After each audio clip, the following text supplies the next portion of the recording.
أعوذ بالله من الشيطان الرجيم ശപിക്കപ്പെട്ട പിശാചിൽ നിന്ന് അല്ലാഹുവോട് ഞാൻ ശരണം തേടുന്നു.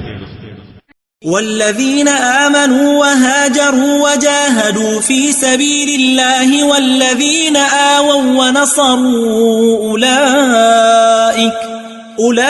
أولئك هم المؤمنون حقا لهم مغفرة ورزق كريم.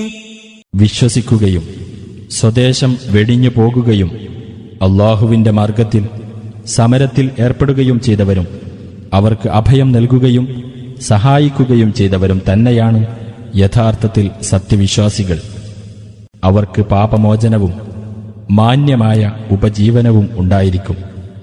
والذين آمنوا من بعد وهاجروا وجاهدوا معكم فأولئك منكم وأولو الأرحام بعضهم أولى ببعض في كتاب الله إن الله بكل شيء عليم. അതിനുശേഷം വിശ്വസിക്കുകയും സ്വദേശം വെടിയുകയും നിങ്ങളോടൊപ്പം സമരത്തിൽ ഏർപ്പെടുകയും ചെയ്തവരും നിങ്ങളുടെ കൂട്ടത്തിൽ തന്നെ. എന്നാൽ രക്തബന്ധമുള്ളവർ അല്ലാഹുവിന്റെ രേഖയിൽ അഥവാ നിയമത്തിൽ അന്യോന്യം കൂടുതൽ ബന്ധപ്പെട്ടവരാകുന്നു. തീർച്ചയായും അല്ലാഹു ഏത് കാര്യത്തെപ്പറ്റിയും അറിവുള്ളവനാകുന്നു.